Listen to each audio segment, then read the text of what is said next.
19 सितंबर को दोस्तों हमारा कक्षा 11वीं का हिंदी विषय का त्रैमासिक परीक्षा का पेपर है। लगातार दोस्तों मैं आपको तैयारी कराते जा रहा हूं, इसलिए दोस्तों मैंने आपको पहले ही इंपॉर्टेंट क्वेश्चन आपको बता दिए हैं।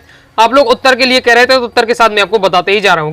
तो ये आपका पार्ट 2 है। इससे पहले पार्ट 1 आ चुका है। पार्ट 1 में दोस्तों मैंने आपको काव्यखंड, गद्यखंड, बितान, अव्यक्ति माध्यम, पद्य साहित्य का इतिहास, गद्य साहित्य का इतिहास, साथ ही आपकी महत्वपूर्ण पद्यांश की व्याख्या, गद्यांश की व्याख्या, कवि परिचय, लेखक परिचय, इन सभी टॉपिक को मैंने आपको इंपॉर्टेंट इनके बता दिए हैं, विद सॉल्यूशन के साथ आपको समझा भी दिए हैं। पार्ट 1 वाली वीडियो जरूर जाकर देख लीजिएगा। ये आपका पार्ट 2 है। इस वीडियो में हम आपके क्या है व्याकरण कंप्लीट करेंगे हिंदी की, जिसमें आपका काव्य बोध, भाषा बोध, साथ ही आपका पत्र लेखन, निबंध लेखन, ये टॉपिक हम कवर कर लेंगे इंपॉर्टेंट, विद सॉल्यूशन के साथ समझेंगे।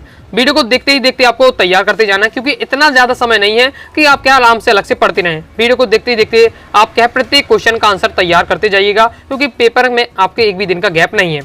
तो देख लेते हैं व्याकरण में। पहले हम पढ़ेंगे काव्यबोध। काव्यबोध के सेक्शन से केवल 2 नंबर का क्वेश्चन आता है।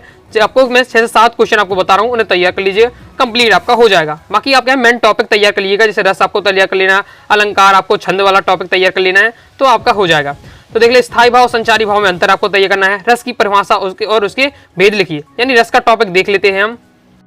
तो स्थायी भाव संचारी भाव में अंतर। स्थायी भाव क्या होते हैं? आश्रय के चित्त में उत्पन्न होने वाले स्थिर मनोविकार को हम स्थायी भाव कहते हैं।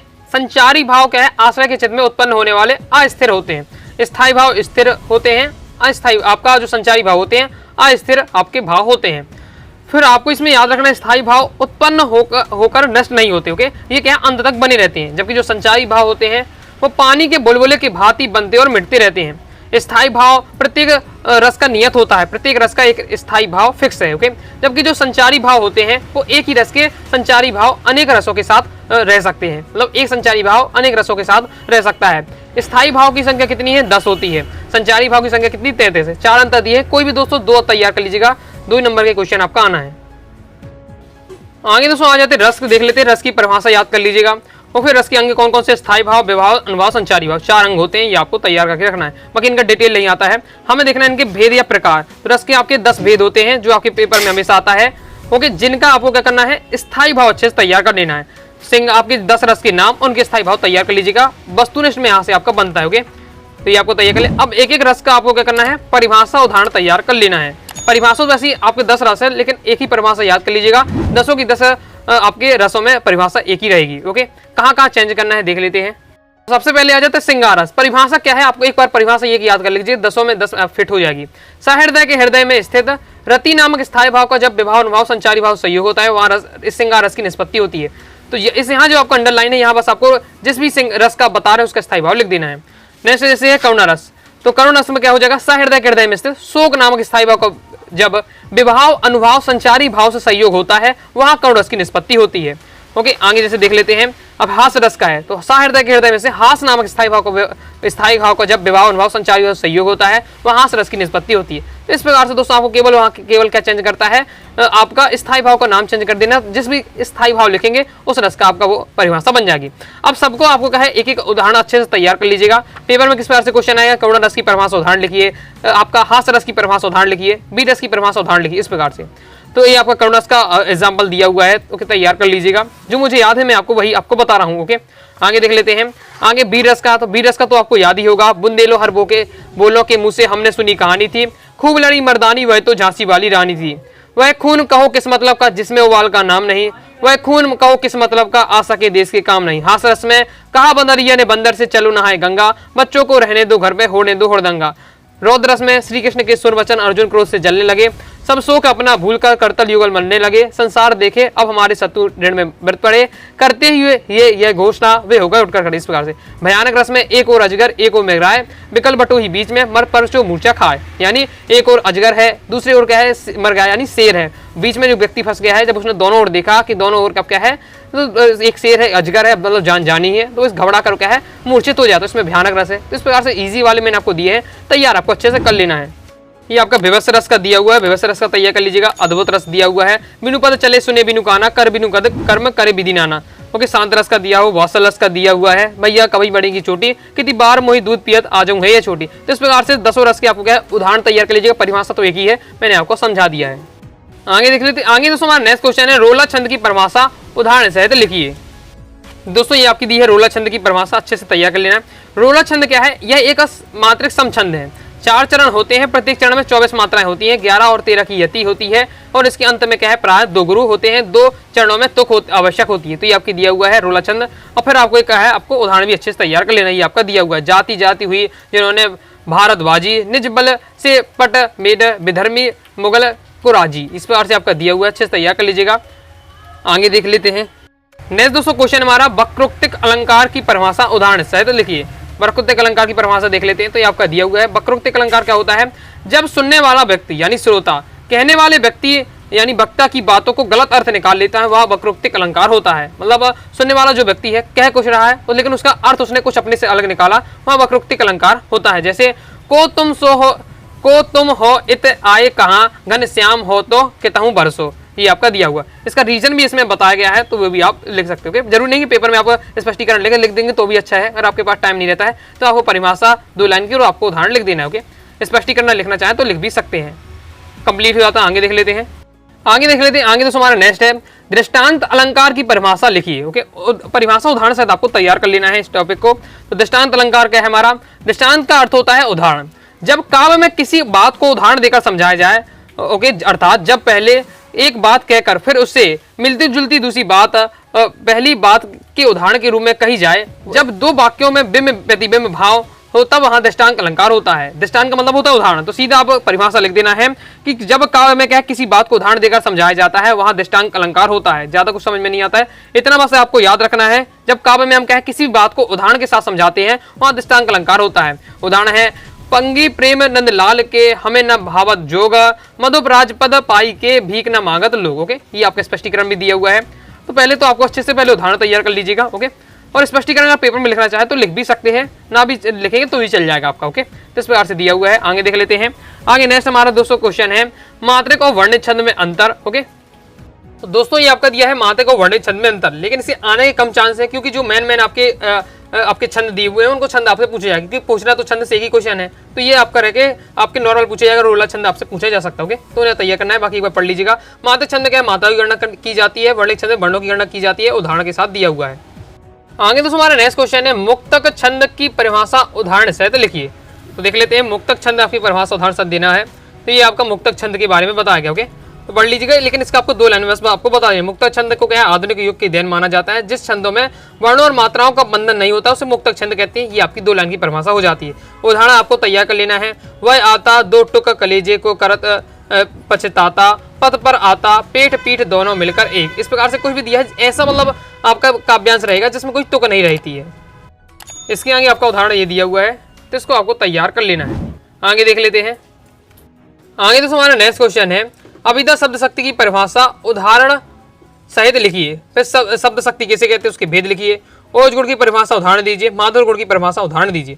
तो दोस्तों आपको शब्द शक्ति वाला और शब्द गुण वाला टॉपिक तैयार कर लीजिएगा, तो ये आपके पूरे आपके किसी प्रकार के शब्द गुण शब्द शक्ति से क्वेश्चन आता है आपसे बन जाएगा। तो दोस्तों मैं आपको शब्द शक्ति और शब्द गुण वाला टॉपिक पढ़ा चुका हूं पहले ही, डिस्क्रिप्शन में लिंक दे रहा हूं, तो वहां से जाकर आप देख लीजिएगा।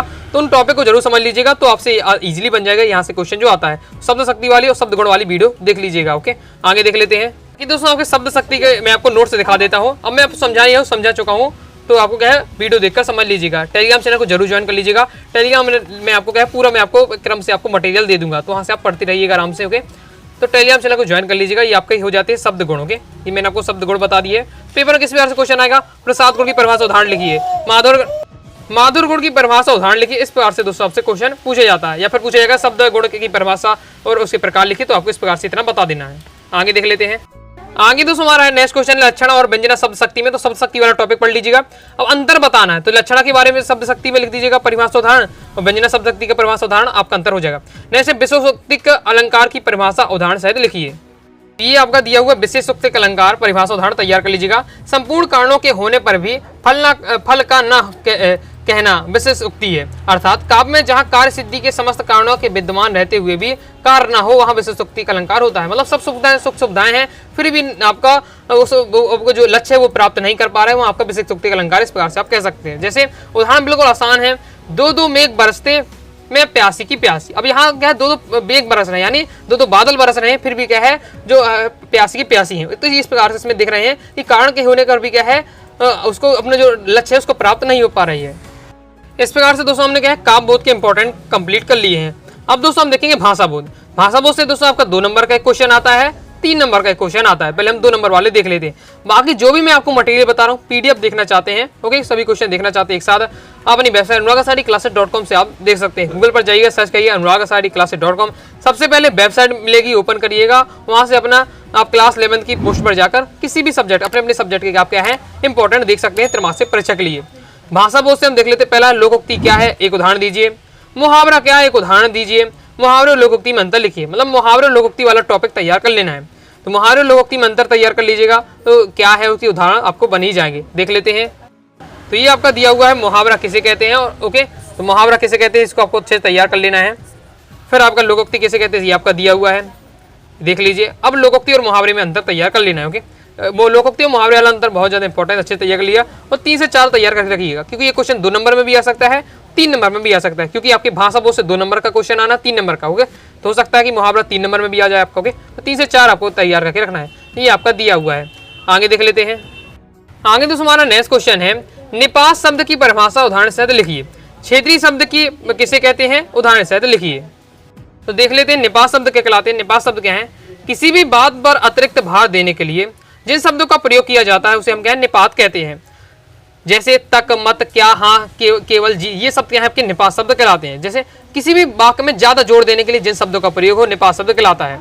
तुम्हें स्कूल जाना है, सिंपल वाक्य, तुम्हें स्कूल जाना ही होगा, तो इसमें जो ही शब्द आ रहा है वो निपात होगा। जैसे तुम्हें आज रुकना है, तो ये सिंपल वाक्य है। तुम्हें आज रुकना ही पड़ेगा, तो इसमें ही जो है वो आपका निपात शब्द है। इस प्रकार से कंप्लीट हो जाता है। आप देख लेते क्षेत्रीय शब्द हमारे क्या कहलाते हैं। तो क्षेत्रीय शब्द जो हमारे क्षेत्र विशेष में जो शब्द प्रयोग किए जाते हैं वो क्षेत्रीय शब्द कहलाते हैं। जैसे लोटा, लुटिया, ये आपका मुक्का होता है, खचाखच, ढोर, फटाफट, ये सब आपका ओके, थैला, तो ये सब आपके क्षेत्रीय शब्द में आते हैं। इसके बाद तकनीकी शब्द भी तैयार कर लीजिएगा। तकनीकी शब्द हमारे क्या कहलाते हैं, जो किसी विषय से संबंधित होते हैं और उसी विषय के लिए प्रयोग किए जाते हैं वही शब्द। किसी भी विषय से संबंधित ऐसे शब्द जिनका प्रयोग मुख्य रूप से उस विषय की चर्चा के लिए किया जाता है तकनीकी शब्द कहलाते हैं। जैसे गुरुत्वाकर्षण है, तो गुरुत्वाकर्षण जब हम फिजिक्स पढ़ते हैं तभी हम यूज करते हैं। वेग या त्वरण हो गया, इस प्रकार से। ये हमारा यज्ञ हो गया, जब, आसन, ओके, ये आपका, तो ये सब जो शब्द हैं ये किस में होते हैं, जब हम पूजा करते हैं तब और इसमें शब्द यूज होते हैं। तो ऐसे शब्द जो किसी एरिया, किसी पर्टिकुलर कैटेगरी के लिए यूज किए जाते हैं तकनीकी शब्द कहलाते हैं। आगे देख लेते हैं। आगे आ जाते हैं 3 अंकी वाले प्रश्नों के। तो इसमें हमारा पहला है राष्ट्रभाषा की विशेषता लिखिए। ये आपके भाषा बोध में ही, भाषा बोध में 2 नंबर क्वेश्चन आता है, 3 नंबर क्वेश्चन आता है। ओके, तो आपका इसमें 3 नंबर वाले में आपका राष्ट्रभाषा की विशेषता है, राजभाषा की विशेषता है। राष्ट्रभाषा और राजभाषा में अंतर, ओके, तो राष्ट्रभाषा राजभाषा के बारे में पढ़ लीजिएगा, फिर अंतर हो चाहे विशेषता आपसे बन जाएगा। ओके, देख लेते हैं, मैं आपको बता देता हूँ। तो पहले हम देख लेते हैं राष्ट्रभाषा किसे कहते हैं। तो ये आपका किसे कहते हैं बताया जा रहा है। राष्ट्रभाषा की विशेषताएं दी हुई है, तो ये आपको विशेषताएं तैयार कर लीजिएगा। ओके, तैयार करते जाइए, स्क्रीनशॉट लेकर आप क्या पढ़ते रहिएगा या वीडियो को पॉज करके तैयार कर लीजिएगा। राजभाषा किसे कहते हैं, तो ये आपका दिया हुआ है। फिर आपका राजभाषा की विशेषताएं दी हुई है। इसके बाद राजभाषा और राष्ट्रभाषा में अंतर आपको बताना है, तो ये आपके अंतर दिए हुए हैं। स्क्रीनशॉट इसका फास्ट ही आप ले लीजिए, ये आपका अंतर दिया हुआ है। इसके आगे आपका अंतर ये दिया हुआ है, कंप्लीट हो जाता है। आगे देख लेते हैं। लाइक और शेयर ठोक दीजिए, महाकाल का लाइक और शेयर ठोक दीजिए। पूरा साल मेहनत करता हूँ आपके लिए बेटा, ऐसा नहीं चलेगा, ऐसा नहीं चलेगा। आगे दोस्तों हमारा नेक्स्ट क्वेश्चन है भाव पल्लवन कीजिए। 3 नंबर में भाव पल्लवन में आ जाता है। कोई भी दोस्तों आपको एक लाइन दे दी जाएगा, जैसे साहित्य समाज का दर्पण है, दूर के ढोल सुहावने होते हैं, चरित्र सबसे बड़ा धन है, सब उन्नति का मूल धर्म है। इस प्रकार से एक लाइन आपको दी जाएगी, उसका आपको भाव पल्लवन करने के लिए कहा जाएगा। यानी 3 से 4 लाइन में उसको आपको विस्तार से समझाना है। ओके, मैं आपको कुछ दिखा देता हूँ जिससे आप क्या है पढ़ते अब तैयार कर सकें। साहित्य समाज का दर्पण है ये, ओके, इसका भाव पल्लवन इस प्रकार से दिया हुआ है। इन लाइन को एक बार पढ़ लीजिएगा। ओके, अगर एजेटिस आ जाते तो आपको आराम से फिर लिख पाएंगे। ओके, इसलिए आपको अपनी तरफ से एक बार प्रैक्टिस जरूर कर लेना है। अज्ञान सर्वज्ञ आदमी को पछाड़ता है, फिर क्रोध अंधा होता है। इस प्रकार से एक छोटी सी लाइन दी जाएगी, उसका आपको 3 से 4 लाइन में समझाना पड़ेगा।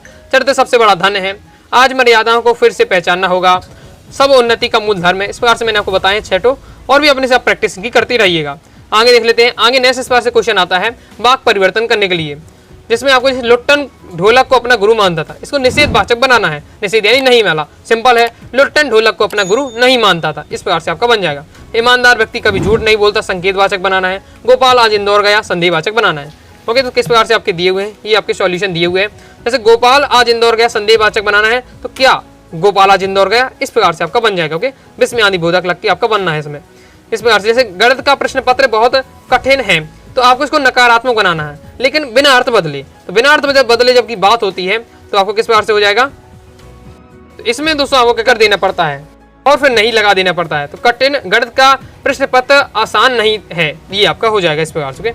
अगर क्योंकि बिना अर्थ बदले में लिखा रहता है तब आपको क्या करना है, जो भी शब्द आपको दिया उसका विलोम लिख के नहीं लगाना है। ओके, सिंपल अगर निषेधार्थवाचक आए तो फिर आपको कहे नहीं लगाकर आपका बन जाएगा। इस प्रकार से आपको इनकी प्रैक्टिस कर लेना है। प्रश्नवाचक के लिए आए ढोलक की आवाज उसे उत्साहित करती थी, तो आपको बता देना है क्या ढोलक की आवाज उसे उत्साहित करती थी, प्रश्नवाचक इस प्रकार से। आगे देख लेते हैं। तो इस प्रकार से दोस्तों हमने भाषा बोध के भी इंपॉर्टेंट कवर कर लिए हैं। अब आपके पेपर में एक आपठित बोध आएगा, 3 नंबर का रहता है। आपठित बोध यानी कोई भी आपको गद्यांश दे दिया जाएगा, उससे संबंधित 3 प्रश्न पूछे जाएंगे, तो उन प्रश्नों के आपको उत्तर देना है उस गद्यांश को पढ़कर। तो ये आपको कोई भी आ सकता है, मतलब अनसीन पैसेज जिसे कहते हैं। ओके, तो इसकी तो आपको प्रैक्टिस पर डिपेंड रहता है, मतलब इसको पढ़ने की आवश्यकता नहीं है, ईजी रहता है, आप पढ़ के ही आप बन जाएगा। ओके, पत्र लेखन देख लेते हैं। पत्र लेखन 4 नंबर का आता है। ओके, चलिए मैं आपको बता देता हूँ कुछ इंपॉर्टेंट विद सॉल्यूशन साथ आपको पत्र लेखन औपचारिक और अनौपचारिक देख लेते हैं। क्रम से कि हम पहले औपचारिक पत्र देखेंगे फिर अनौपचारिक। मैं आपको क्या है पूरे पढ़ के आपको बताते जा रहा हूँ, पर पढ़ लीजिएगा, सुन लीजिएगा, तो आपको क्या है तैयार आपका हो जाएगा, क्योंकि सिंपल लैंग्वेज में दिया हुआ है, रटने की आपको आवश्यकता नहीं पड़ेगी। तो आगे बढ़ने से पहले बताना चाहूंगा, अगर दोस्तों आप क्या है क्लास 11th की वार्षिक परीक्षा की हिंदी सब्जेक्ट की अच्छे से तैयारी करना चाहते हैं, अनुरागा साड़ी क्लासेस के क्लास 11 हिंदी कोर्स को ज्वाइन कर सकते हैं। हिंदी कोर्स को ज्वाइन करने के लिए 90 39 53 44 89 इस दिए गए व्हाट्सएप नंबर मैसेज करके आप क्या है कोर्स को ज्वाइन कर सकते हैं। इसमें दोस्तों आपका है व्याकरण भी आपकी कंप्लीट कवर हो जाएगी, साथ ही मतलब प्रत्येक टॉपिक आपका हिंदी का कवर हो जाएगा आपके एग्जाम के लिए। ओके, देख लेते हैं हम पत्र लेखन में। पहला है परीक्षा काल में ध्वनि विस्तारक यंत्रों पर रोक लगाने हेतु आपको जिलाधीश यानी कलेक्टर को एक पत्र लिखना है। तो यह रहेगा प्रति जिलाधीश महोदय ग्वालियर, फिर किसी भी आपके जिले का नाम डाल दीजिए। विषय क्या है परीक्षा काल में ध्वनि विस्तारक यंत्रों पर रोक लगाने हेतु प्रार्थना पत्र। महोदय सबने निवेदन है कि माध्यमिक बोर्ड एग्जाम तो हम आप क्या लिख सकते हैं त्रैमासिक परीक्षा, या फिर आप लिख सकते हैं आपकी वार्षिक परीक्षा। क्या है समय नजदीक आ गया है परीक्षाओं का, हम सभी परीक्षा की तैयारी कर रहे हैं। ऐसी स्थिति में तेज आवाज से बजने वाले लाउड स्पीकर हमारी पढ़ाई में व्यवधान उत्पन्न कर रहे हैं। ये लाउड स्पीकर सार्वजनिक स्थानों में बड़ी ही मात्रा में कणभेदी आवाज से मानसिक संतुलन को भी आसान कर रहे हैं, यानी ये जो लाउड स्पीकर है क्या है पूरा मूड खराब कर रहे हैं। ओके, तो इसलिए आप अतः छात्रों से भविष्य को ध्यान में रखते हुए ध्वनि विस्तारक यंत्रों की परीक्षा काल की अवधि तक क्या है पूर्णतः प्रतिबंध लगाने हेतु आपको क्या है निर्देश दें एवं आदेश अविलंब देने का कष्ट करें। धन्यवाद। प्राधिकरण, अब प्राधिकरण इसमें कोई एक व्यक्ति नहीं है, पूरे स्कूल के सभी विद्यार्थी कर रहे हैं, तो स्कूल का नाम डाल दिया गया है। फिर दिनांक इसमें जो आपको डालना पड़ता है वो नीचे रहेगी। औपचारिक जो पत्र होते हैं, औपचारिक पत्र यानी जो अधिकारियों को हम पत्र लिखते हैं वो आपके जो उसमें दिनांक आपकी नीचे रहती है, जबकि जो आपके अनौपचारिक पत्र होती है जिसमें माता पिता भाई बहन इनको हम पत्र लिखते हैं मित्र को, उसमें आपकी जो डेट डालनी पड़ती है ऊपर रहती है। ओके, हाँ, नेक्स्ट क्वेश्चन है मोहल्ले की सफाई अव्यवस्था के विषय में नगर निगम अध्यक्ष को एक आपको शिकायती पत्र लिखना है कि आपके मोहल्ले में क्या है गंदगी एकदम हो गई है, तो आपको क्या है नगर पालिका अध्यक्ष या नगर निगम अध्यक्ष को एक पत्र लिखना है। सेवा में नगर निगम अध्यक्ष, फिर ग्वालियर नगर निगम मध्य प्रदेश। विषय क्या है मोहल्ले की नियमित सफाई न होने के संदर्भ में। फिर आप बस आपको बता देना है कि महोदय मैं आपका ध्यान गांधीनगर में व्याप्त गंदगी की ओर आकर्षित करना चाहता हूं। गंदगी के फलस्वरूप मोहल्ले में मच्छरों का प्रकोप बढ़ गया है, इससे जो आपका जनजीवन है के स्वास्थ्य को खतरा उत्पन्न हो गया है। अतः आपसे अनुरोध है या अनुरोध है, प्रार्थना है कि संबंधित कर्मचारी को सफाई हेतु तुरंत निर्देश दें, आपकी महान कृपा होगी। मतलब बिल्कुल सिंपल भाषा में दिया हुआ है ओके कि गंदगी बहुत ज्यादा हो रही है, इससे क्या है मच्छर उत्पन्न हो रहे हैं, मच्छर उत्पन्न होने से तो जनजीवन है उसका स्वास्थ्य क्या है खतरा हो सकता है। अतः आपसे निवेदन है कि क्या किसी कर्मचारी को भेजकर क्या है सफाई करवा दें। धन्यवाद। भवदीय व्यक्ति का नाम दिया, कोई भी आप अब अगर आपके क्वेश्चन में दिया तो लिख दीजिए, वैसे नहीं दिया रहता तो कोई भी आप लिख सकते हैं। ओके, फिर आपको दिनांक नीचे इसमें रहने वाली है। आगे देख लेते हैं। आगे नेक्स्ट, आपके विद्यालय के प्रचार को निर्धन छात्र कोष के लिए छात्रवृत्ति प्रदान करने हेतु आवेदन पत्र लिखिए। ओके, इस प्रकार से दिया हुआ, पढ़ लीजिएगा इसको भी, ये आपका दिया हुआ। ओके, अभी कक्षा 12वीं के लिए है तो आप कक्षा 11वीं के लिए अभी से आप पढ़ लीजिएगा, तो वही आपकी कक्षा 12वीं में रहने वाले हैं, कुछ आपका अलग से नहीं रहने वाला। ओके, और इसके आगे आपका ये दिया हुआ है, कंप्लीट हो जाता है। अनौपचारिक पत्र पढ़ लीजिए। ओके, तो अनौपचारिक पत्र में है अपने पिताजी को एक पत्र लिखिए जिसमें परीक्षा की तैयारी के विषय में जानकारी आपको देना है। इसमें आपको पहले एड्रेस लिखना पड़ता है, फिर दिनांक डालनी पड़ती है। ये आपका अनौपचारिक पत्र का फॉर्मेट होता है, फॉर्मेट आपको माइंड में रखना है, बाकी बीच का डिटेल तो सब में एक साथ ही आपको लिखना पड़ता है। परम पूज्य पिताजी साधन चढ़ा स्पर्श, फिर आपको ये पूरा बताया गया है। एक बार पढ़ लीजिएगा, आपको तुरंत ही समझ में आ जाएगा, कुछ ऐसा समझाने की चीज़ नहीं है, फास्ट ही आप देखते चलिए और पढ़ते चलिए। इसके बाद हाई स्कूल परीक्षा में प्रथम श्रेणी में उत्तीर्ण होने पर मित्र को एक आपको बधाई पत्र लिखना है। आपका जो मित्र है हाई स्कूल की परीक्षा में यानी 10वीं की परीक्षा में उसने क्या है मेरिट में नाम आ गया उसका। ओके, तो आपको एक बधाई पत्र लिख देना है, एड्रेस रहेगा, दिनांक डालेंगे, फिर ये मित्र नवीन है, सर इसलिए नमस्कार, और फिर आपको इस बार बताना है कि आज मैंने जब देने का पत्र पढ़ा तो आपके तुम्हारे पेपर में नाम देखा, ओके। और इस प्रकार से फिर मुझे बहुत ही ज़्यादा खुशी हुई कि मैंने देखा कि प्रवीण सूची यानी मेरिट लिस्ट में तुम्हारा नाम आया है, ओके। तो इस प्रकार से आपको फिर बधाई बता देनी है। देख लीजिए, आगे देख लेते हैं। आगे नेक्स्ट और लास्ट आपको तय करना है, अपने बड़े भाई की विवाह में सम्मिलित होने के लिए अपने मित्र को आपको एक निमंत्रण पत्र लिखना है, ओके। एड्रेस रहेगा, दिनांक रहेगा, फिर इस प्रकार से आपको बता देना है। फिर आपको ये दिया हुआ है, पढ़ लीजिएगा, आपको पूरा समझ में आ जाएगा, ओके। डेट वगैरह आप चेंज कर सकते हैं, मैंने पुराना ये लिखा हुआ था, ओके। तो ये तो आप समझ गए होंगे। तो ये हमारा कंप्लीट हो जाता है। तो इस प्रकार से दोस्तों मैंने आपको पत्र लेखन बता दिया। यहाँ एक और है, नगर पालिका अध्यक्ष को जल की अनियमित आपूर्ति के लिए। जिस प्रकार से दोस्तों हमने नगर पालिका अध्यक्ष को लिखा था, किसके लिए लिखा था? मोहल्ले की सफाई के लिए। इसी प्रकार से जल की अनियमित आपूर्ति के लिए अपने हिसाब से आप लिख सकते हैं। आप उस लेटर में बता सकते हैं कि आपके जो मोहल्ले में है पानी नहीं आ पा रहा है, जिससे क्या है जनजीवन संकट में हो गया है, जल के बिना कोई सभी काम रुके हुए हैं, जल ही जीवन है। इस प्रकार से कुछ आप लाइन लिख के बता सकते हैं और समस्या लिख सकते हुए, सिंपल है। फिर आपको नेक्स्ट आ जाता है निबंध लेखन, आपके पेपर में आगे 4 नंबर का। तो मैं आपको टॉपिक बता देता हूँ जो आपको तैयार करने हैं। फिर आपको पेपर में कितना 1 से 1.5 पेज आपको क्या थ्योरी में लिख देना है उस टॉपिक के बारे में। विद्यार्थी जीवन में अनुशासन, प्रदूषण, साहित्य और समाज, नारी शिक्षा का महत्व, इन 4 टॉपिक तैयार कर लीजिएगा। इनमें ये हमेशा आते ही रहते हैं, ओके। तो ये आपका हो जाता है। निबंध लेखन को कोई बताने की चीज़ नहीं है, आप अपने भाषा में अपने हिसाब से लिख सकते हैं। 1 से 1.5 पेज आपको उस टॉपिक के बारे में लिख देना है जो भी आपका टॉपिक पेपर में आए। तो इस प्रकार से दोस्तों मैंने आपको कंप्लीट आपके व्याकरण के संबंधी क्वेश्चन कवर करा दिए हैं, ओके। आगे मैं वस्तुनिष्ठ आपको कवर करा दूंगा अगर आप लोग क्या है कहते हैं। तो वीडियो पसंद है, वीडियो लाइक करके सब्सक्राइब जरूर कर दीजिएगा, okay. Telegram channel, WhatsApp channel को ज्वाइन कर लीजिएगा। मिलते हैं नेक्स्ट वीडियो में, तब तक के लिए बाय बाय।